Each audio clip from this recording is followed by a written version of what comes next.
안녕하세요. 저는 김블루고요. 오랜만이에요. 새 출발을 기념해서 오늘 이야기해드릴 건 드로우 마이 라이프입니다. 저는 1997년 2월 13일 그 덥다는 대구에서 태어났어요. 제 가족은 마마, 파파, 남동생, 그리고 저. IMF 때 태어나서 그런지 저뿐만 아니라 주변 모든 가정들이 가난했었어요. 당연히 맞벌이를 하셨고 바쁜 부모님을 대신해 할머니 손에서 학창 시절부터 동생과 같이 살았어요. 전 초등학교 학교 생활이 저는 그렇게 즐겁진 않았던 것 같아요. 소심했었고 여렸고 낯도 많이 가렸고 눈물도 많았었죠. 특히 중학교 땐 키도 작고 뚱뚱했어서 왕따를 당했던 게 절 더 소심하게 낯가리게 만들었어요. 왕따를 시키는 것, 방관하는 거는 정말 나쁜 거예요. 그리고 시간이 흘러 중3 때부터 고등학생까지 매일 아침이 되면 세면대가 낮아지는 게 느껴지면서 살이 전부 다 키로 갔어요. 갑자기 키가 커진 거지. 중학생 때 모든 제 번호가 뒤로 밀렸어요. 막 30 몇 번 막 이러면서. 키 큰 건 최고예요. 언제야 짜릿해요. 무튼 선생님들 사이에서 저의 평판은 옆에서 잘 돕는 예쁨 받는 바른 아이로 불렸어요. 제 기억에 남는 건 많은 선생님이 해가 끝날 때 따로 불러서 감사하다고 이야기와 맛있는 걸 사줬죠. 몇 년마다 들었어요. 어릴 때부터 사회생활을 잘했다는 거죠. 저는 고등학교 야자를 강제로 시켜 밤 10시, 11시까지 남기는 저의 모교를 전혀 이해할 수 없었어요. 야자는 야간 자율학습의 줄임말이잖아요. 자율. 그래서 저는 전교생의 총대를 메고 선례를 내기로 결심하여 처음엔 교육청에 신고를 했는데 교육청과 선이 있었는지 별 반응이 없어서 더 높은 신문고에다가 다시 신고했어요. 완전 그때 두근두근했었지. 스카이를 많이 보이는 교육열이 높은 학교여서 학교가 난리가 났었고 모든 선생님과 교장, 교감, 부모님까지 난리가 났었는데 전 너무 일을 벌렸나 싶어서 조용히 있다가 쉬는 시간에 친구들과 관련해서 얘기를 하고 있는데 옆에 선생님이 딱 들어가지고 바로 담임쌤, 교장쌤 면담에 들어갔죠. 쌤들이 절 타박했고 전 억울했지만 바로 정의의 망치로 후들긴 것 같아서 기분이 좋았어요. 학교는 그 이후로 신청하는 사람은 야자에서 빼주기로 했고 많이 풀렸었어요. 저는 전교에 알려져서 쌤들의 감시 대상 1호가 되었지만 아빠는 가정에 충실하지 않고 문제가 많았지만 정말 많은 책들을 저에게 읽게 했어요.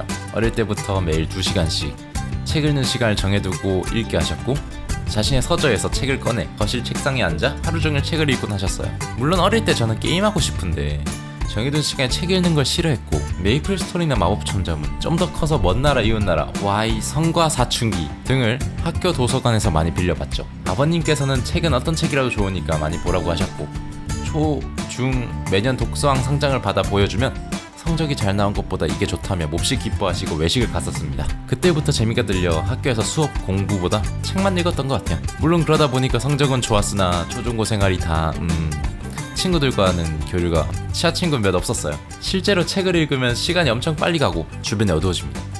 책을 잘 보면 저는 집중력이 순간적으로 최고조에 도달하고 그때 학교 종소리라든지 주변 소리들, 절 부르는 소리가 전혀 안 들리고 선생님이 다가와서 보던 책을 딱 잡으면 그제야 놀라서 쌤! 책을 압수당하고 벌받고 그랬었습니다.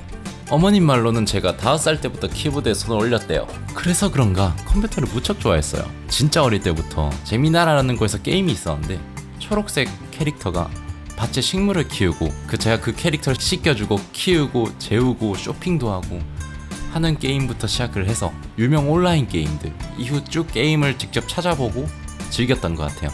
친구들과 같이 하는 게 재밌었죠. 그러다가 아프리카 TV라는 걸 듣게 되고 방송을 보다가 저도 시작하게 되었어요. 진짜 그때는 자기 목소리 듣는 게 너무 힘들었었는데 요즘은 목소리 이 정도면 괜찮지 하면서 자아도취에 빠져있죠. 예, 많이 빠졌습니다. 유튜브는 방송을 한 지 2에서 3년 정도 지났댔지만 알게 되었고 첫 영상으로 제가 만든 마인크래프트 서버를 자기 만족용 자랑 영상으로 무비메이커로 만들었었는데 무비메이커로 그때 첫 반응에서 유튜브의 매력을 보게 됐죠. 그리고 유튜브는 시작되었지만 유튜브의 시작은 많이 험난해집니다. 막 야자 끝나고 돌아와서 새벽에 방송하고 바로 편집하고 유튜브 올리고 학교에서 자고 이걸 계속해요. 자식의 미래를 걱정하던 부모님은 게임 좀 그만하라고 랜선을 자른 적도 있었고 그래서 전 제가 하는 직업의 비전을 설명드렸어요.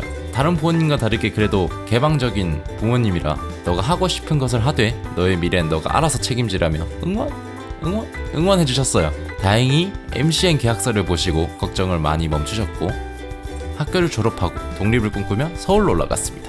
서울에서 매달 40만원 주고 5평도 안 되는 조그만 원룸에서 쪼그려 살았었어요. 힘들었어. 누우면 주방과 벽끝이 다 헝그리 정시 가득했었습니다. 뭐든 배우려고 샌드박스를 매일 출근했었죠. 그랬더니 사회생활과 편집을 배워버렸어요. 그렇게 유튜브 생활을 계속하다 어느 날 샌드박스가 만들어진 지 얼마 안 되었을 때 몇 명 안 되는 샌드박스 사람들끼리 워크숍을 갔었어요. 다 같이 숙소에 짐도 풀고 잘 먹고 뱅 보드게임도 하고 놀다가 밤에 큰 방에 한 방에 모여서 숙소 TV에 한 명씩 자신의 유튜브 영상을 틀고 다른 크리에이터가 피드백을 하는 프로그램을 하는 거예요. 한 명 한 명씩 돌고 돌아 내 차례가 왔고 제 마인크래프트 영상을 딱 트는 순간 와 진짜 막 부끄럽고 수치스럽고 그 와중에 옆에서 주변에 막 피드백을 해주는데 막 그 순간에 슬로우 모션을 지나가면서 수만 가지 생각을 했었어요. 내 영상에 자부심이 없었던 건가 나태해진 건가 하며 밤새 생각하다 깨달음을 얻었고 그렇게 만든 영상이 재밌는 순간들이었습니다. 아마 그때 얻은 그 깨달음이 제가 지금까지 계속 도전을 하고 여러분들께 제가 만든 좋은 영상을 올릴 때 여러분보다 제가 더 두근거리는 이유가 될 것 같아요. 여러분들께 빨리 보여주고 싶은 마음이 든다는 게 저에겐 정말 중요한 유튜브를 하는 이유가 된 것 같아요. 저에게 조언을 해주는 사람들과 도움을 주는 사람들 그리고 물론 팬들 여러분의 도움에 진짜 감사의 말씀을 전해주고 싶어요. 너무 감사해요. 여러분들 덕분에 제가 큰 겁니다. 전 아직 어리고 많이 배우고 싶습니다. 제 이야기는 아직 끝나지 않았고 이제 시작이라고 생각해요. 새로운 마음으로 나의 팬에게 다가가보고 싶었어. 기다려줘서 고맙고 다시 뿔몬이 된 걸 환영해. 그러니까 팬들을 블루몬으로 불렀었는데 줄여서 뿔몬. 진화한 거야 진화. 반가워. 앞으로도 될 놈으로서 유튜버로서 스트리머로서 좋은 형으로서 좋은 오빠로서 앞으로도 잘 부탁해 우리 뿔몬들. 열심히 할게.